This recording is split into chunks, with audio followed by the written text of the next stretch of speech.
tratamento muitas vezes dói demais. A primeira receita para curar é deixar o erro para trás.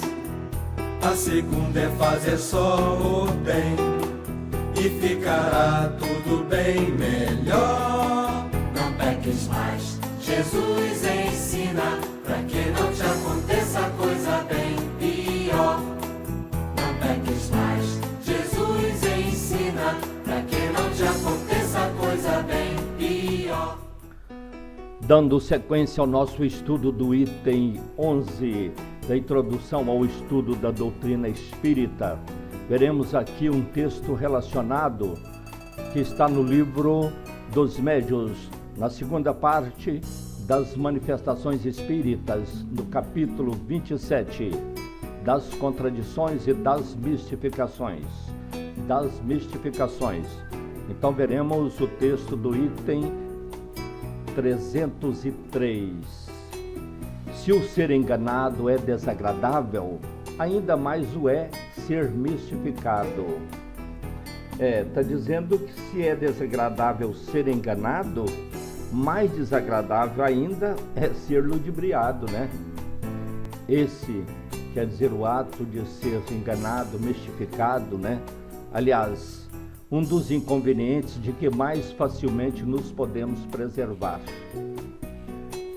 Está dizendo aí que ser mistificado é um dos inconvenientes mais fáceis de defender. De todas as instruções precedentes ressaltam os meios de se frustrarem as tramas dos espíritos enganadores. Esta frase está nos falando que nós vamos encontrar nos itens 297 a 302, neste mesmo capítulo, no capítulo 27, toda a orientação que nós precisamos de ter para frustrarmos, ou seja, para combatermos as tramas dos espíritos enganadores. Por essa razão, pouca coisa diremos a tal respeito sobre o assunto. Foram estas as respostas que nos deram os espíritos. Primeira pergunta: as mistificações constituem um dos escolhos mais desagradáveis do espiritismo prático? Então até aqui foi uma afirmativa, dizendo que as mistificações representam um dos obstáculos mais desagradáveis do espiritismo prático. Então, mediante esta afirmativa, vem a pergunta: haverá meio de nos preservarmos deles? Quer dizer, temos meios de evitarmos as mistificações? Vem a resposta. Parece-me que podeis achar a resposta em tudo quanto vos tem sido ensinado. Certamente que há para isso um meio simples, ou de não pedirdes ao Espiritismo senão o que ele vos possa dar. Quer dizer, um meio simples de não cairmos em processos de mistificação é não pedirmos ao Espiritismo algo que ele não possa dar, coisas que está fora da sua alçada. E conclui dizendo: seu fim, quer dizer, o objetivo do Espiritismo é o melhoramento moral da humanidade. Se vos não afastardes desse objetivo, jamais sereis enganados, porquanto não há duas maneiras de se compreender a verdadeira moral, a que todo homem de bom senso pode admitir. Então, é fácil realmente, né? Essa questão de atender o objetivo principal da doutrina espírita. Muitas das vezes nós somos colocados em situações que tentam nos desviar desse objetivo. Por exemplo, certa vez eu estava no centro, chegou um senhor de aproximadamente 83 anos. Ele estava com a hérnia na barriga, perto do umbigo, muito grande. Aí ele chegou e disse para mim assim, ele estava com a filha dele e 2 netinhos. Ele disse para mim assim: olha, eu vim aqui em busca de uma cura, de uma cirurgia. Eu falei para ele, olha, mas nós não fazemos esse trabalho, nós não temos condições de fazer esta cirurgia para o senhor. Não, mas tem, eu já fui operado no centro e é no centro que eu quero ser operado desta hérnia. Eu falei, não, mas o caso do senhor é um caso de médico, né? O senhor tem que ir ao médico e tudo direitinho e tal. Eu falei, não, no médico eu não vou operar, eu não vou correr esse risco. Eu falei, não, se o caso do senhor for um caso grave, um caso que ofereça risco, o médico pelo menos tem condições de fazer um tratamento, de dar um remédio para desenvolver melhor o funcionamento do seu intestino, para diminuir a massa da sua barriga e um meio de você botar uma cinta, alguma coisa, de você controlar isso aí. Mas aqui nós não fazemos esse tipo de cirurgia, esse tipo de tratamento não é para nós. Ele ficou assim um pouco contrariado e eu olhei para a filha dele e falei assim, minha filha, vocês estão morando aqui por perto? Nós moramos ali na esquina, vira assim e tal e tudo, nós estamos morando num barracão ali. Eu falei, você tem esses 2 filhos? Ela falou, tem mais um que ficou em casa, eu tenho 3 filhos. Eu falei, pois é, nós temos aulinha de evangelização, traga os seus filhos, venha participar conosco na segunda-feira, você e seu pai, participar das palestras, toma um passe, água fluida e traz as crianças para a evangelização, né? Estamos aqui de portas abertas para atender vocês e ajudar naquilo que for possível. Aí eu falei, não, então tá, de repente a gente volta depois. O velho saiu um pouco insatisfeito, mas foram embora e nunca mais voltaram. Quer dizer, estavam tentando buscar na doutrina espírita algo que não está de acordo com o seu objetivo, né? Que são as curas, as cirurgias. Claro que acontecem médiuns com habilidades, mas não é o objetivo da doutrina espírita. Se o médium tem habilidade de cura, ele pode muito bem trabalhar isso sem frustrar, sem fugir do objetivo da doutrina espírita, que é o melhoramento moral da humanidade. Os espíritos vos vêm instruir e guiar no caminho do bem e não nos das honras e das riquezas, nem vêm para atender às vossas paixões mesquinhas. Se nunca lhe pedisse nada de fútil ou que esteja fora de suas atribuições, nenhum ascendente, isto é, nenhuma oportunidade encontrariam jamais os enganadores, donde deveis concluir que aquele que é mistificado só o é porque o merece. Esse parágrafo nos deixa bem claro que os espíritos vêm nos guiar no bom caminho, né, no caminho do bem, e não no caminho das honras e das riquezas, né? E nem vem para atender às nossas paixões mesquinhas. Então, aí pode concluir que só é enganado aquela pessoa que quer ser realmente mistificada. Aconteceu também comigo uma história bem interessante, que eu acho que é oportuno citá-la aqui agora. Fui levar um amigo nosso para passar por uma consulta com um médico com uma mediunidade fantástica, uma habilidade muito grande, uma habilidade mediúnica muito grande. Então, chegando lá, quando o meu amigo entrou no consultório, eu também entrei com ele, né? Logo antes de começar a consulta, o telefone tocou, o telefone do médium. Aí o médium foi atender. Era um amigo dele lá da cidade, lá de Minas Gerais. Este amigo dele ligou para ele pegando para ter orientação sobre um negócio que ele estava fazendo, a venda lá, um negócio de uma empresa. E aí então o médium foi conversar com ele, foi tentar orientar ele. Eles ficaram uns 20 minutos no telefone, nós ficamos ali esperando.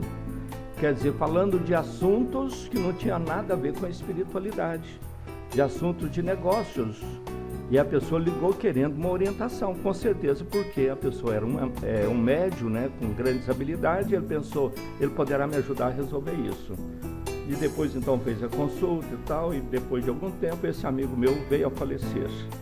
Então não é esse o objetivo dos espíritos, né? Se a gente deixa se envolver, claro que nós vamos cair na mistificação.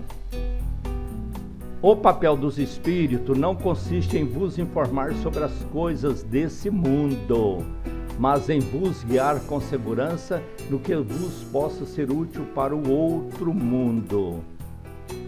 Está dizendo que o papel dos espíritos não é o de nos esclarecer sobre as coisas desse mundo, nem da terra, mas o de nos guiar com segurança para o que pode ser útil para nós, né, no outro mundo, o mundo espiritual. Quando vos falam do que a esse concerne, é que o julgam necessário, porém, não porque o pensais. Certo? Quando eles nos falam alguma coisa ligada à terra, ligada à nossa vida aqui, porque eles acham necessário, não porque nós pedimos. Se vedes nos espíritos os substitutos dos adivinhos e dos feiticeiros, então é certo que sereis enganados. Se os homens não tivessem mais do que se dirigirem aos espíritos para tudo saberem, estariam privados do livre-arbítrio e fora do caminho traçado por Deus à humanidade mesmo. Se os homens, para saberem de tudo, tivessem que consultar os espíritos, eles estariam se acomodando, né? Fugindo do papel que Deus criou para toda a humanidade e não estariam usando o seu livre-arbítrio, esperando que os espíritos tudo fizessem para atendê-los. Deus não manda os espíritos para que lhe acharem a estrada material da vida, mas para que lhe preparem a do futuro. Letra A. Porém, há pessoas que nada perguntam e que são indignamente enganadas por espíritos que vêm espontaneamente sem serem chamados. De fato, tem pessoas que nada perguntam, né? E que são imerecidamente, parece que não merecem ser enganadas, né? Por espíritos que vêm espontaneamente sem serem chamados. É uma afirmativa. Agora, vem a explicação dessa afirmativa. Elas, quer dizer, estas pessoas que não perguntam, que nada perguntam, mas se comprazem em ouvir o que dá no mesmo. Tem aquelas pessoas que nada perguntam e tal, mas se sentem bem, gostam de ouvir, né, esses espíritos. Então é a mesma coisa. Se acolhessem com reserva e desconfiança tudo que se afasta do objetivo essencial do espiritismo, os espíritos levianos não as tomariam tão facilmente para joguete. É o caso, esta frase está nos mostrando, se a gente tivesse um pouco mais de critério para analisar todas as comunicações, todas as manifestações dentro da doutrina espírita e entender e ver o que afasta do objetivo essencial do espiritismo, se a gente fizesse isso, os espíritos levianos não tomariam com certa facilidade o nosso domínio, certo? Não nos fariam joguetes deles. Se eles fazem é porque nós damos entradas, certo? Porque nós fugimos do objetivo principal da doutrina espírita. Queremos encontrar na doutrina espírita o que não é da sua competência.